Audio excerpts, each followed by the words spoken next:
অসম আৰক্ষীয়ে ইয়াতে বৰ্ডাৰ আছে, বৰ্ডাৰ ফ'ৰ্চ আছে, কিয় তেওঁলোকে ভালকৈ নাচায়? টোপনি মাৰি থাকে নেকি?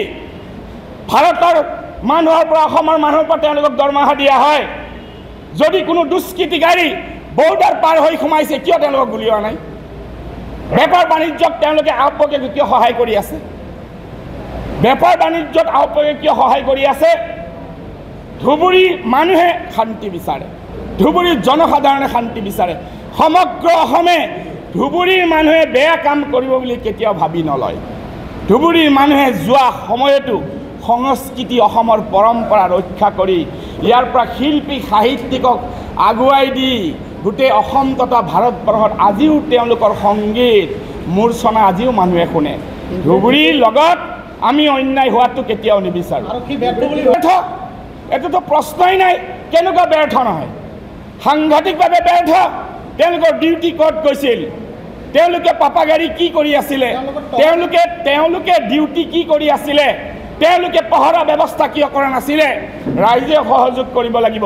কিন্তু তেওঁলোকৰ চকুবিলাকত কি কৰি আছিলে চাই থকা নাছিল কিয়? প্ৰকৃত দোষী তেওঁলোকে ধৰিব কিয় পৰা নাছিল? ইতিমধ্যে কিন্তু আৰক্ষী অধীক্ষকক বদলীকৰণ কৰা হৈছে। তাৰেতো প্ৰমাণ। তো আপুনিতো নিজেই প্ৰশ্ন নিজৰ উত্তৰ দি আছে দাদা। আপুনি ব্যৰ্থতাৰ পৰিচয়টো দি আছে। কিয় তেনেহ'লে এইটো কৰিব লগা হ'ল? ব্যৰ্থ হৈছে কাৰণেতো কৰিব লগা হ'ল। ব্যৰ্থ হৈছে কাৰণেতো এইটো কৰিব লগা হ'ল।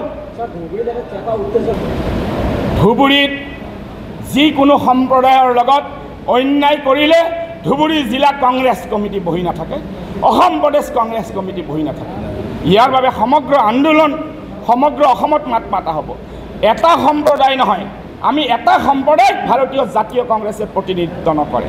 ইয়াতে মৌলানা আবুল কাজাব আছিল, আচাৰ্য বিনোৱা ভাবো আছিল, ইয়াত গোপীনাথ বৰদলৈৰো আছিল, কুশল কোঁৱৰো আছিল, শ্বহীদ মুকুন্দ কাকতিও আছিল, ইয়াত পণ্ডিত নেহেৰু আছিল, মহামানৱ মহাত্মা গান্ধীও আছিল।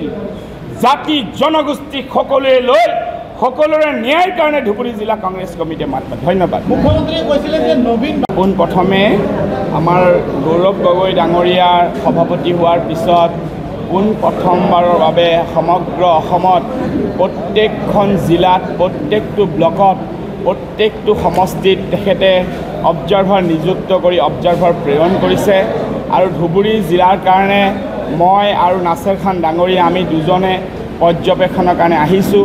গৌৰৱ গগৈ নেতৃত্বত সমগ্ৰ অসমত ভাৰতীয় জাতীয় কংগ্ৰেছৰ আমাৰ ব্লকসমূহ, জিলাসমূহ, পঞ্চায়তসমূহ, আমাৰ মণ্ডলসমূহ, বুথসমূহ সঠিকভাৱে ন্যায়পৰায়ণভাৱে ভালকৈ ট্ৰান্সপাৰেণ্টলি চলি আছে নে নাই তাৰ পৰ্যবেক্ষণৰ কাৰণে তেখেতে এটা প্ৰস্তুতি চলাইছে।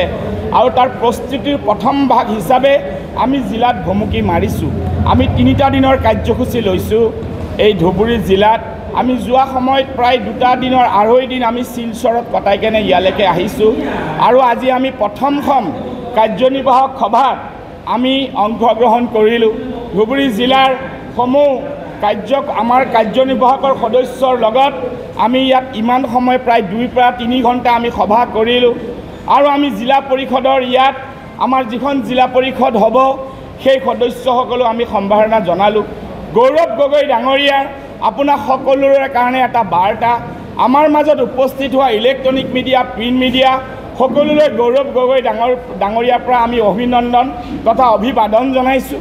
সমগ্ৰ জনসাধাৰণৰ ন্যায়ৰ পক্ষত, জনসাধাৰণৰ দুখৰ লগত সমাভোগী হোৱাকৈ ভাৰতীয় জাতীয় কংগ্ৰেছৰ কৰ্মীসকলে বানপানীৰ সময়ত, দুখৰ সময়ত ন্যায় প্ৰতিষ্ঠাৰ কাৰণে, ল এণ্ড অৰ্ডাৰৰ ন্যায়ৰ কাৰণে চৰকাৰী যন্ত্ৰই যাতে আমাৰ জনসাধাৰণক কোনো শাস্তিমূলক ব্যৱস্থা বিনা কথাত কৰিব নোৱাৰে, এনে কথাৰ কাৰণে সমগ্ৰ অসমৰ জনসাধাৰণ আৰু আমাৰ ৰাইজক আৰু কৰ্মীসকলক সজাগ কৰি দিবলৈ তেখেতে আহ্বান জনাইছে। আজি গৌৰৱ গগৈ ডাঙৰীয়াৰ নেতৃত্বত তেখেতে প্ৰথম দিন সভাপতি হৈ যোৰহাট জিলাত অৱতৰণ কৰাৰ পৰা তেখেতৰ কাৰ্যক্ৰমণিকা চলি আছে।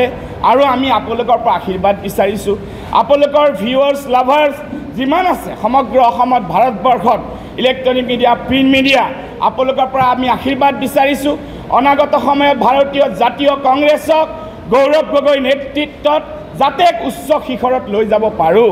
আৰু আমি ইয়াৰ পৰা আমাৰ সাংসদ ৰকিবুল হুছেইন চাহাবক যিদৰে ধুবুৰী লোকসভাৰ 10 লক্ষ ভোটৰ ওপৰ ব্যৱধানত আপোনাসবে জয়লাভ কৰাত আমাৰ সহায় সমভাগী আমাৰ লগত হৈছে সেইদৰে ধুবুৰী জিলাৰ প্ৰত্যেকটো বিধানসভা সমষ্টি এইবাৰ ভাৰতীয় জাতীয় কংগ্ৰেছে দখল কৰিবলৈ টঙালি বান্ধিছে আৰু আপোনাসবে নিশ্চয় আমাক আশীৰ্বাদ দিব তেওঁলোকে যদি ভাৰতীয় সংবিধান হাতত লৈছে তেওঁলোকে যদি ভাৰতৰ স্বাধীনতাৰ যি আনন্দ ভাৰতৰ জনসাধাৰণৰ যি সাংবিধানিক ক্ষমতা তাত যদি কোনোবা সংগঠন জন্ম হৈছে পুলিচে কিয় চকু মুজি আছে সিক্ৰেট ব্ৰাঞ্চে কিয় চকু মুজি আছে অত্যন্ত দুখজনক কথা যদি সঁচাকৈ ক্ৰিমিনেল আছে সঁচাকৈ যদি এনেকুৱা মাপদণ্ডৰ অপৰাধ কৰিছে ভাৰতীয় সংবিধানে যাক সঁচাকৈ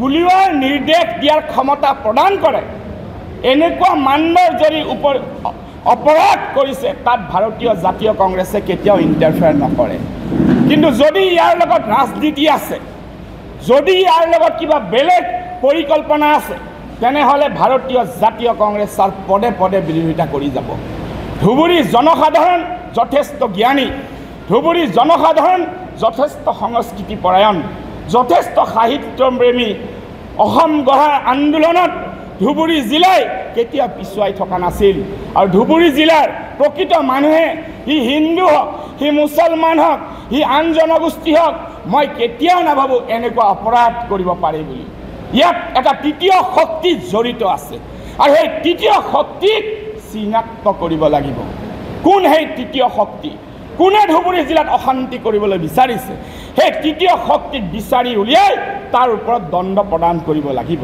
আমি আশা কৰোঁ বিনা দোষত কোনোই যাতে দোষী হিচাপে শাস্তিৰ মাপদণ্ড পাব নালাগে কেৱল দোষীয়ে পাব লাগে নিৰ্দোষীয়ে পাব নালাগে সেইটো আমি বিচাৰোঁ অনাগত সময়ত আমি এক বৃহৎ সফল কাম হিচাপে আজি ইয়াতে কৈছোঁ 2টা বিধায়ক আছে 5টা বিধায়ক আমি ইয়াৰ পৰা লৈ যাম গতিকে আপোনালোকে বুজিবই লাগে আমাৰ মিছন কিদৰে চলি আছে গৌৰৱ গগৈ নেতৃত্বত ধন্যবাদ